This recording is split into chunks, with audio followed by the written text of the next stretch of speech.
CCTV hot news നിങ്ങൾക്കായി സമർപ്പിക്കുന്നത് Powerguard solar system Koonamuchi. നമസ്കാരം. CCTV ഹോട്ട് ന്യൂസിലേക്ക് സ്വാഗതം. തൃശൂർ പൂരം വിവാദത്തിൽ പോലീസിനെതിരെ രൂക്ഷ വിമർശനവുമായി VS സുനിൽകുമാർ. മുഖ്യമന്ത്രി പ്രഖ്യാപിച്ച അന്വേഷണം അട്ടിമറിച്ചതായി സുനിൽകുമാർ ആരോപിച്ചു. ദേശീയപാത 66 നിർമ്മാണത്തിന്റെ ഭാഗമായി കരാർ കമ്പനി കനോലി കനാൽ നികത്തുന്നതായി പരാതി. കടപ്പുറം പഞ്ചായത്ത് 3-ാം വാർഡിലെ നാട്ടുകാരാണ് പരാതിയുമായി മുന്നോട്ട് വന്നത്. കേച്ചേരി വടക്കാഞ്ചേരി റോഡിൽ ടൈൽ വിരിക്കുന്ന പ്രവൃത്തി പുനരാരംഭിക്കാതെ PWD അധികൃതരും കരാറുകാരനും.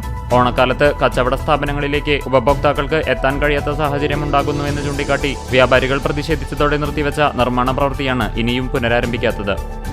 എടക്കഴിയൂരിൽ കട കുത്തിപ്പൊളിച്ച് മോഷണശ്രമം. ഗവൺമെന്റ് ആശുപത്രിക്ക് എതിർവശത്തുള്ള മഞ്ചാരമ്പത് ഉമറിന്റെ ഉടമസ്ഥതയിലുള്ള കോഴിക്കടയാണ് കുത്തിപ്പൊളിച്ച നിലയിൽ കണ്ടെത്തിയത്. ചാവക്കാട് പോലീസിൽ പരാതി നൽകി.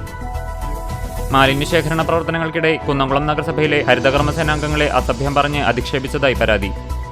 പോലീസ് കസ്റ്റഡിയിലെടുത്ത ആരോപിതനെ ഹരിതകർമ്മസേനാംഗങ്ങൾ ആവശ്യപ്പെട്ടതിനെ തുടർന്ന് കേസെടുക്കാതെ ശാസിച്ചുവിട്ടു. ദീർഘകാലമായി മുടങ്ങിക്കിടന്നിരുന്ന ഉപ്പുങ്ങൽ ചങ്ങരംകുളം റോഡ് നിർമ്മാണം പുനരാരംഭിച്ചു. ഗതാഗതം പൂർണ്ണമായും നിരോധിച്ചാണ് നിർമ്മാണ പ്രവർത്തനം നടത്തുന്നത്. മാധവി ഭാസ്കരൻ ചാത്തനാത്ത് രചിച്ച കാവ്യപ്രവാഹിനി കവിതാ സമാഹാരം പ്രകാശനം ചെയ്തു. കിടങ്ങൂർ ജ്ഞാനോദയം ഗ്രന്ഥശാല സംഘടിപ്പിച്ച ചടങ്ങ് തൃശൂർ ജില്ലാ പഞ്ചായത്ത് അംഗം ജലീൽ ആദൂർ ഉദ്ഘാടനം ചെയ്തു. വയനാട് ദുരിതാശ്വാസ പ്രവർത്തനങ്ങളിൽ ഫണ്ട് തട്ടിപ്പും ദുരുപയോഗവും നടത്തുന്ന പിണറായി സർക്കാരിന്റെയും അടിയന്തര സാമ്പത്തിക സഹായം നൽകുന്നതിൽ അലംഭാവം കാണിക്കുന്ന കേന്ദ്ര സർക്കാർ നടപടിയിലും പ്രതിഷേധിച്ച് പുന്നയൂർകുളം മണ്ഡലം കോൺഗ്രസ് കമ്മിറ്റിയുടെ നേതൃത്വത്തിൽ പ്രതിഷേധ പ്രകടനവും ധർണയും നടത്തി. എളവള്ളി പഞ്ചായത്തിൽ പോഷകാഹാര പ്രദർശനം സംഘടിപ്പിച്ചു.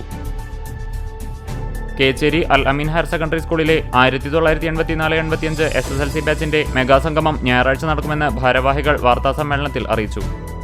വെള്ളാറ്റഞ്ഞൂർ പാടശേഖര സമിതിയുടെ നേതൃത്വത്തിൽ നടന്ന നടീൽ ഉത്സവത്തിന്റെ ഉദ്ഘാടനം കുന്നംകുളം MLA AC മൊയ്തീൻ നിർവഹിച്ചു.